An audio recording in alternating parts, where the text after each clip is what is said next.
Assalamualaikum warahmatullahi wabarakatuh. Alhamdulillahirrabbilalamin. Wassalatu wassalamu ala ashrafil anbiya'i mursalin Sayyidina Muhammadin wa ala alihi wa sahbihi ajma'in, amma ba'du. Puji syukur atas kehadiran Allah Subhanahu wa taala yang telah memberikan kita rahmat dan juga nikmatnya kepada kita semua. Salam serta salam semoga tetap tercurahkan kepada junjungan kita Nabi besar Muhammad sallallahu alaihi wasallam, di mana telah memberikan kita kesempatan untuk bisa saling sharing, saling diskusi, saling bertukar pikiran tentang tema pada hari ini, yaitu tentang meningkatkan literasi di Indonesia. Dimana siapa sih yang belum tahu akan literasi gitu, literasi yang menurut Kamus Besar Bahasa Indonesia itu kemampuan individu dalam mengolah informasi gitu dan pengetahuan untuk kecakapan hidup. Jika berbicara tentang literasi itu identik dengan kegiatan membaca dan menulis gitu, ya menghitung juga gitu, karena menurut UNESCO itu literasi itu hak dari setiap orang dan juga merupakan dasar untuk belajar sepanjang hayat kita, dimana kemampuan literasi itu dapat meningkatkan kualitas hidup gitu, kualitas hidup seseorang individu, masyarakat, hingga dapat memberantas kemiskinan. Nah, literasi itu kunci untuk terjaminnya pembangunan kayak keberlanjutan gitu. Nah, apakah di Indonesia itu sudah membudayakan literasi gitu? Dan Indonesia itu negeri yang sudah 74 tahun merdeka itu memiliki tingkat literasi yang rendah jika dibandingkan dengan negara lain. Menurut ranking Woodmost Literate Nasional, di situ yang dipublikasikan oleh Central Connecticut dan State University pada tahun 2016, Indonesia itu berada pada urutan terbawah. Nah, itu hanya lebih tinggi dari Botswana kalau nggak salah. Dan fakta tersebut itu menunjukkan bahwa masyarakat Indonesia itu jarang sekali membudayakan membaca, menulis gitu. Nah, itu merupakan hal yang sangat miris gitu. Mengingat literasi yang memiliki efek yang sangat besar terhadap masa depan di negeri ini. Jika tingkat literasi di Indonesia tidak segera diatasi, maka banyak dampak yang akan terjadi. Itu akan berdampak di bidang perekonomian, di mana dengan rendahnya literasi, maka angka pengangguran itu akan meningkat akibat kalah bersaing dengan tenaga kerja asing gitu. Ya biasanya itu memiliki skill yang lebih tinggi daripada ya rakyat sendiri gitu ya. Terlebih lagi saat ini Indonesia itu lebih memasuki ke era masyarakat ekonomi ASEAN-MEA, di mana revolusi Indonesia 4.0 yang dimana kita itu dituntut untuk memiliki kelebihan untuk dapat bertahan dan juga bersaing dengan negara-negara lain gitu. Jadi angka pengangguran yang tinggi itu juga mengakibatkan tingginya angka kriminalitas atau kemiskinan, dan secara tidak langsung juga meningkatkan angka putus sekolah. Jadi fenomena ini memberikan beberapa beban tersendiri gitu bagi kerabat ataupun negara, karena masyarakat itu dengan literasi yang rendah itu sulit menjadi mandiri dan bergantung pada orang lain gitu dari segi ekonomi gitu. Tidak hanya itu, literasi yang rendah itu juga akan menurunkan produktivitas dan juga meningkatkan beban biaya kesehatan gitu. Jadi darurat literasi itu yang terjadi di Indonesia itu merupakan tanggung jawab kita bersama gitu sebagai suatu bangsa.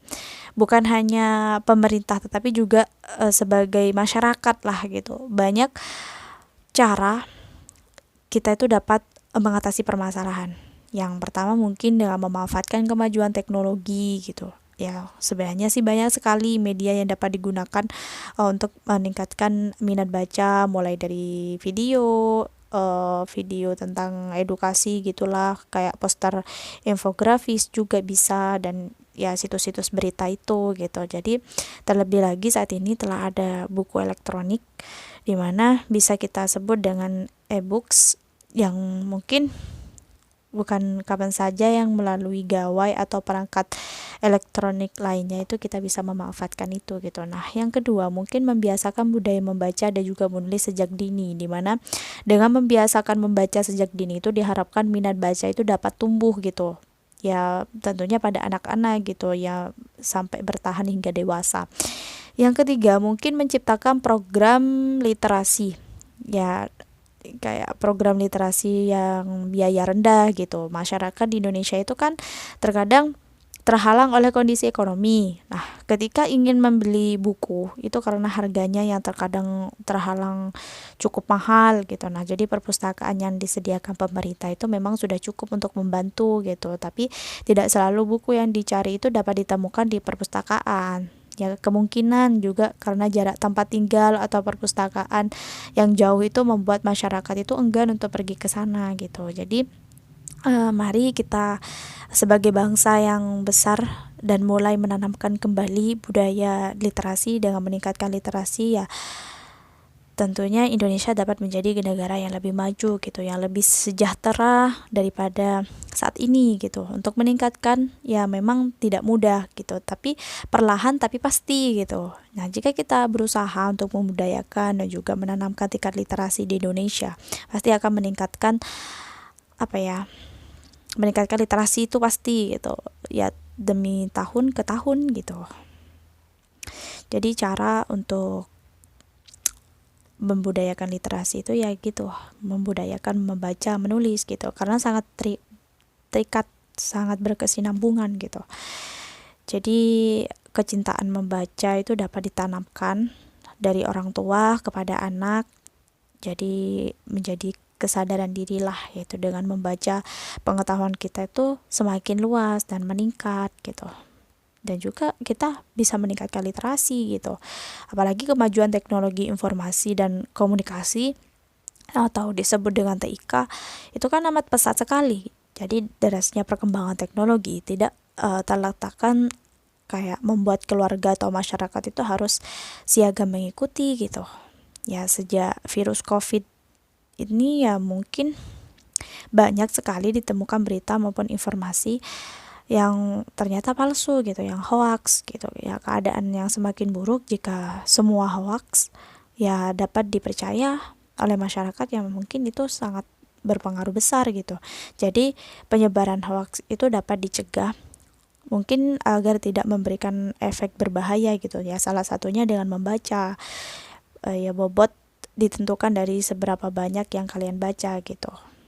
Jadi banyak sekali latar belakang yang mungkin membatasi kita untuk meningkatkan budaya literasi, tapi dan begitu kalian tetap memperjuangkan budaya literasi dengan baik, dengan kemampuan membaca yang diawali kecintaan terhadap pembaca itu sendiri. Dan sementara Duta Baca Indonesia seperti Najwa Shihab itu mengatakan banjir kadang informasi itu menyebabkan masyarakat sulit membedakan informasi mana yang benar dan juga mana yang bohong gitu. Ini ya tantangan dalam mengelola informasi memang gitu.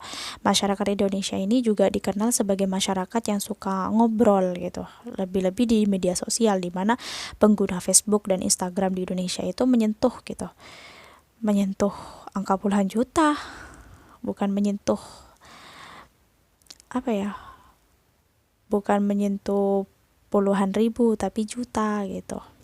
Jadi banyak yang mengakui ada beberapa alasan kenapa hoax itu bisa beredar cepat. Ya mungkin pertama karena karakter masyarakat Indonesia itu yang suka ngobrol gitu, sehingga lebih rentan kayak terkena hoax gitu. Nah mungkin yang kedua itu masyarakat Indonesia itu juga lebih percaya gitu jika mendapatkan informasi dari orang-orang terdekat. Ya ketiga juga situasi yang mempengaruhi, terlebih di saat pandemi gitu, membuat hoax yang tumbuh subur gitu, karena masyarakat masing-masing itu sulit mencari referensi tentang COVID gitu. Ya mungkin COVID itu yang terhitung baru lah gitu.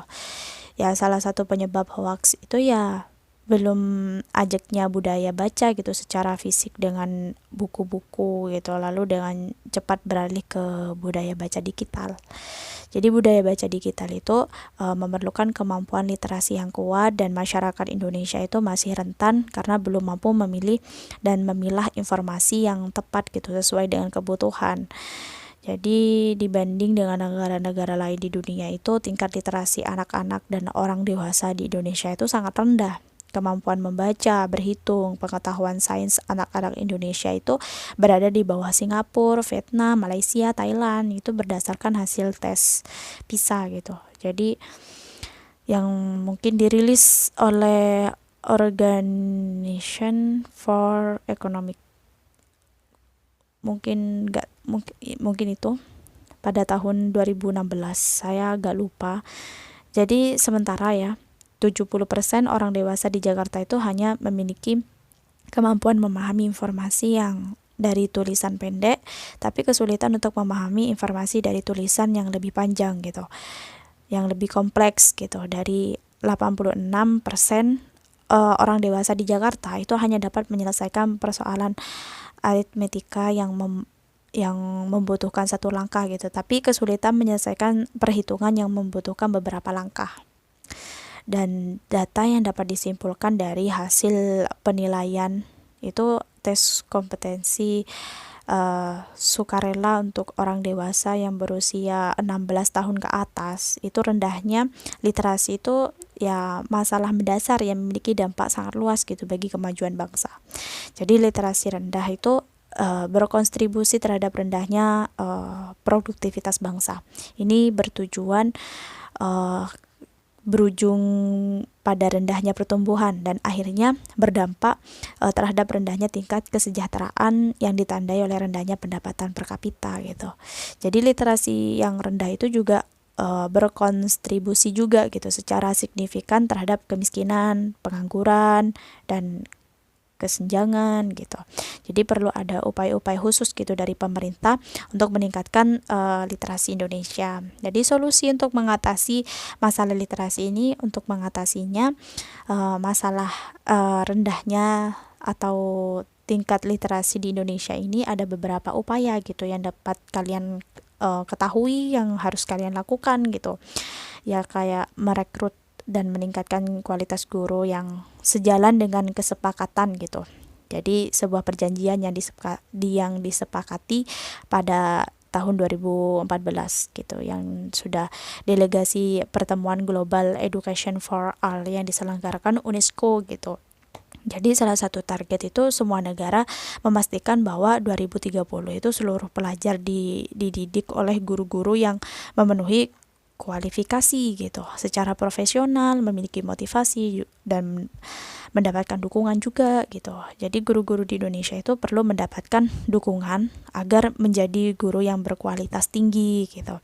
Dan mungkin yang kedua itu mengatasi masalah gizi gitu. Gizi sedini mungkin gitu, kayak peningkatan anggaran pendidikan yang tanpa memperbaiki gizi ya mungkin ternyata tidak berdampak terhadap peningkatan kecerdasan dan juga prestasi gitu, prestasi belajar yang ditandai peningkatan nilai PISA gitu yang tidak disignifikan. Karena itu alokasi anggaran pendidikan itu cukup besar. Itu untuk tahun 2018 sebesar sekitaran 441 triliun. Jadi sebagian itu perlu dialihkan untuk program perbaikan gizi gitu, melalui penyediaan makanan tambahan di sekolah, mulai dari pendidikan anak usia dini sampai sekolah menengah ke atas gitu. Mungkin selanjutnya itu membangun dan juga meningkatkan infrastruktur pendidikan, terutama menyediakan listrik, perpustakaan, lab komputer, akses terhadap internet, serta peningkatan infrastruktur dan pokoknya banyak lagi. Dan mungkin memasukkan kembali buku bacaan wajib ke dalam kurikulum juga, itu menjamin kesediaan buku dan fungsi penerbit milik negara kayak balai pustaka itu perlu dikembalikan ke posisi sebelumnya gitu, sebagai penerbit dan penyediaan buku bacaan gitu, buku yang bermutu bagi sekolah-sekolah gitu. Nah, itu merupakan faktor kendala yang mengatasi masalah rendahnya literasi. Ya, perlu prevalensi balita yang mengalami kekurangan gizi atau tumbuh pendek, dan pada tahun 2010 itu masing-masing mencapai 17,9% sampai 35,6%.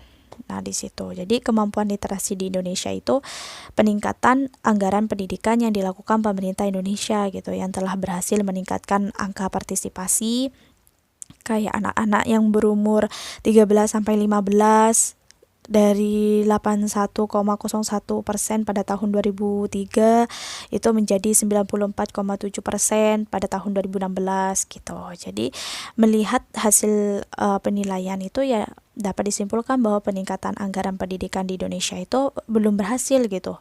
Kayak meningkatkan kemampuan literasi anak-anak di Indonesia itu belum sepenuhnya gitu. Jadi pada tahun 2014 sampai 2015 itu Indonesia secara sukarela itu meningkatkan yang diselenggarakan untuk meliputi literasi gitu, kemampuan angka dan kemampuan memecahkan masalah gitu. Jadi berdasarkan laporan yang berjudul Skill Meter itu yang dirilis pada tahun 2016, ya tingkat literasi orang dewasa Indonesia itu yang berada pada posisi terendah gitu dari 40 negara yang mengikuti program.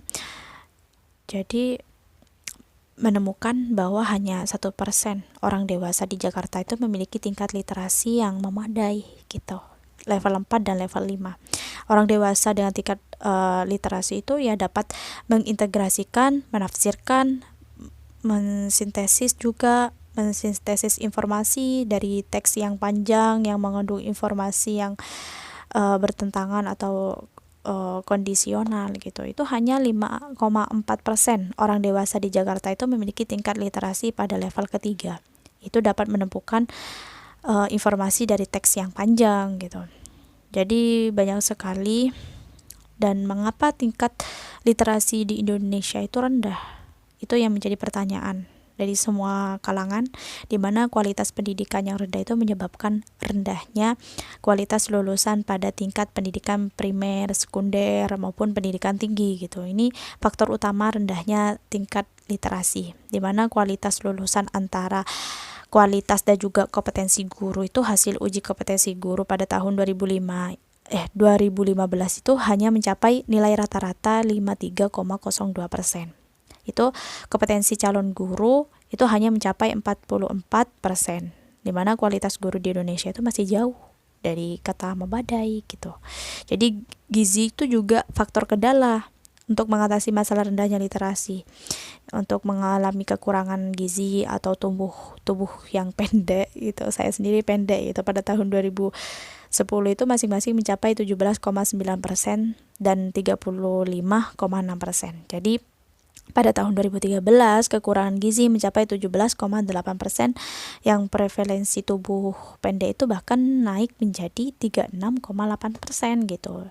Jadi faktor infrastruktur pendidikan itu juga seperti kesediaan listrik itu juga berpengaruh, lab komputer atau akses terhadap internet, perpustakaan itu juga menyumbangkan dalam penanganan masalah rendahnya literasi gitu. Jadi harus diperhatikan juga. Infrastruktur pendidikan di Indonesia itu tertinggal dibandingkan beberapa negara di ASEAN, kayak ketersediaan listrik atau laboratorium komputer itu berada di bawah Singapura, Malaysia, Thailand, dan Filipina. Jadi akses terhadap internet di bawah Singapura, Malaysia, di Thailand itu Indonesia itu berada di bawah Singapura, Malaysia dan lain-lainnya itu gitu. Tentang teknologi komunikasi informasinya gitu. Jadi mungkin faktor terakhir itu karena rendahnya minat membaca masyarakat Indonesia. Menurut survei sosial dan ekonomi nasional Susenas yang dilakukan Badan Pusat Statistik di BPS itu sampai 2015 pembaca surat kabar itu hanya 13,1%. Sementara penonton televisi itu mencapai 91,5%. Bayangkan, itu rendahnya minat membaca itu antara lain sejak kemerdekaan akibat dihapuskannya secara bertahap buku. Kayak bertahapnya buku bacaan wajib di Indonesia. Bacaan wajib yang contohnya seperti di sekolah gitu. Itu dulu di era sebelum kemerdekaan, pelajar AMS, sekolah sementara SMA untuk pribumi di zaman penduduk Belanda, diwajibkan membaca 25 judul buku itu pelajar HBS di sekolah setara SMA untuk anak Eropa dan juga bangsawan pribumi. Itu sebanyak 15 judul buku, bayangkan. Dan dampak literasi yang rendah itu berdasarkan laporan UNESCO itu mungkin dirilis pada tahun 2010. Itu tingkat literasi rendah itu mengakibatkan kehilangan dan juga penurunan produktivitas, di mana tingkat beban biaya kesehatan atau kehilangan proses pendidikan baik pada tingkat individu maupun tingkat sosial atau terbatasnya hak advokasi akibat rendahnya partisipasi sosial dan juga politik gitu. Jadi literasi rendah itu menurut UNESCO itu menimbulkan dampak yang sangat besar. Misalnya tingginya kecelakaan kerja dan tingginya prevalensi sakit akibat pekerjaan gitu. Jadi dampak antara literasi rendah juga muncul dalam persoalan kesehatan masyarakat, karena masyarakat dengan literasi itu juga memiliki kesadaran rendah akan kebersihan makanan atau gizi buruk atau memiliki perilaku yang seksual beresiko tinggi gitu. Nah, itu akibat prevalensi penyakit seksual gitu atau kehamilan, aborsi, kelahiran, kematian tinggi gitu. Jadi literasi itu rendah juga berdampak pada tingginya angka putus sekolah atau pengangguran yang dampak pada rendahnya kepercayaan diri gitu. Orang dengan tingkat literasi yang rendah ya sulit menjadi mandiri atau berdaya gitu, tergantung secara ekonomi pada keluarga, kerabat atau negara gitu. Jadi kriminalitas itu penyalahgunaan obat atau alkohol atau kemiskinan, kesenjangan juga merupakan dampak dari rendahnya tingkat literasi. Jadi hati-hati buat kalian yang pergaulan bebas gitu. Berdasarkan laporan di Bank Dunia, tingginya kesenjangan kesenjangan di Indonesia itu sebagian besar disebabkan kesenjangan keterampilan skill gap, di mana itu terjadi karena rendahnya tingkat literasi. Itu melakukan upaya perbaikan terhadap tingkat literasi itu sangat sulit bagi Indonesia untuk menurunkan angka kemiskinan atau menurunkan tingkat kesenjangan gitu. Jadi kunci untuk meningkatkan produktivitas dan menurunkan angka kemiskinan itu ya menurunkan tingkat kesenjangan itu terletak pada keberhasilan kita dalam mengatasi masalah literasi gitu. Jadi kita Persatuan Penulis Indonesia Satu Pena itu organisasi yang wadah untuk menyatukan penulis dari semua genre, di mana kepenulisan di seluruh Indonesia itu tujuan utama itu Satu Pena itu untuk meningkatkan kesejahteraan penulis, peningkatan kapasitas, penguatan profesi, melindungi hak dan juga karya serta kebebasan menulis gitu. Ya tujuan lain dari Satu Pena itu yang menciptakan ekosistem dunia gitu untuk menulis dan memberikan kesempatan kepada semua pihak untuk terlibat menjembatani sebagai keperluan bagi para penulis maupun untuk menciptakan kebanggaan negeri gitu. Jadi Satu Pena itu bersepakat untuk memajukan dan memajemukkan keragaman kebinekaan Nusantara itu harus tetap lestari dan perlu dipublikasikan melalui aktivitas menulis. Ya untuk itu Satu Pena itu menjalankan maklumat bahwa menulis itu bukan sekedar tindakan individu tetapi juga menjadikan peradaban dunia yang jauh lebih baik lagi. Itu ada grup Satu Pena itu tujuan dan prinsipnya itu